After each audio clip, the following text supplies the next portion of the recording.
Hello and welcome to Abundantly Minimal. My name is Sarah and thank you for joining me today. I hope you are staying well. There's a lot of uncertainty and stress, of course, at this time, and so I wanted to make a video that would help us prioritize things that make us happy and keep us healthy. So I put together a freebie for everyone. You can get the link in the description field below. No need to give your email or anything, just a link right to the document. This is a happiness habit tracker, and it's something we can use to help keep us on track with our different habits that will help bring about happiness rather than getting sucked into the black hole that is checking news too often, getting caught in a trap of social media, the up and down, worry, all of that, which I know I have struggled with over the past few weeks and maybe you have as well. So I wanted to just have an easy system that we could use to help support what makes us happy and what adds value. There are several different aspects of life where it's a really healthy approach to focus on crowding out the bad stuff by adding in a bunch of good stuff. This is true in different ways. If you're on a diet, don't think, oh, I can't have this and this and this. What am I going to eat? Instead, think about all of the yummy, healthy things that you're excited to add in to your daily meals, and then you won't be missing the stuff you're getting rid of from your diet. Same is true with our clutter. If you focus on all of the benefits that come into your life from living a minimalist lifestyle, you're not going to get as hung up on the different items that you're getting rid of and feeling remorse or sadness about those.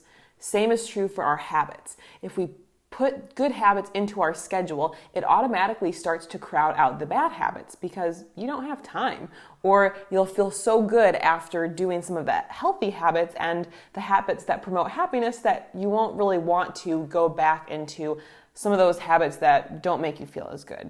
So same approach here, we're crowding out the bad with the good. So getting back to the habit tracker here, you're going to list out up to 5 habits or activities that promote happiness in your life that make you feel really good. These are obviously going to be personal to everyone. We all have different things that make us happy. I would recommend capping it to 5 because the more habits we try to incorporate, it can become a bit overwhelming and it makes it tougher to stick with them. You could even start with 1, maybe 3. It's totally up to you what you think is the best approach. Then there are some charts here where you can fill out or just color in, cross out however you want each day that you successfully do the habit. And the goal is to try to do this habit or this thing that makes you happy at least 5 days a week. Of course, you set your own specifics. I also want to emphasize that this is a happiness habit tracker. So while there are definitely habit trackers that are exclusively health, those actions are going to look different than a happiness habit tracker, as well as if there's like a productivity habit tracker, that's going to look very different. So the emphasis here is really on our own emotional well-being and happiness. So thinking about what activities make you happy. Now for me, if I was to fill out this copy here, things that are making me really happy right now, and you'll see that some of them are a bit on the maybe productive side, others are on the healthy side, others are just fun. I love going on walks with my husband, Jake.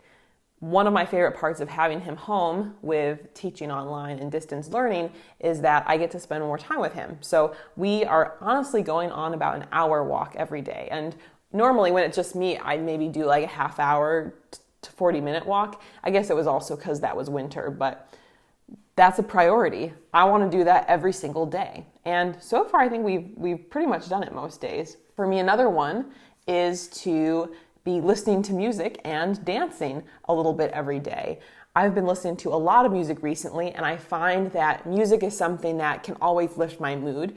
There's so many different types of songs obviously out there, and I find certain songs help me if I'm feeling sad. Other songs motivate me. Other songs are just fun to dance to. So definitely for me, music is a tool that I use to help improve my mood, especially if I would have just been, reading some news or something that's kind of sad about the situation that's happening right now, etc. Another thing that's been really fun is watching something with Jake every day, whether it is a movie. So we recently were catching up on a few animated movies on Disney Plus, which was so much fun. I finally saw Frozen 2 and I loved it. Or whether it's various videos on YouTube, it's been fun to have a little extra time together and just enjoy that. That's another action that brings about happiness. And again, it's not productive, but that's not the point. The point is happiness here.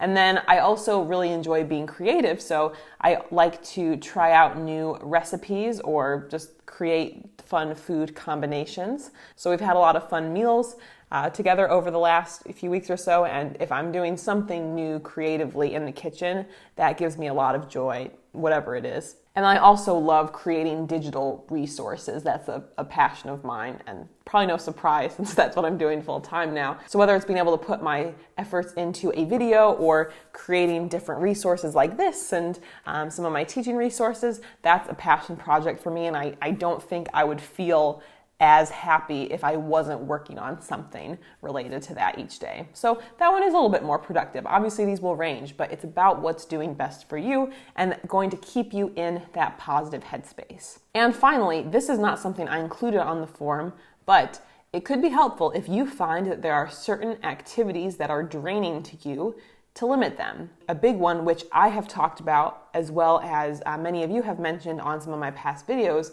is that right now, too much news consumption has a detrimental effect on your happiness. It's important for us to be informed, of course, but how much is too much? And I know personally for myself, I'm trying to limit myself to checking in with the news, probably no more than 2 or 3 times a day, just because it can kind of suck you in. Maybe for you, it's spending less time on social media or checking your email. Whatever it is, if you need to set some boundaries for yourself to help you feel better, then definitely do that as well. So just that quick tip today for the video. I hope you'll get your free printable, which, like I said before, is linked below. And check out some of our past videos here if you haven't done so already. We'll see you in the next one. Bye.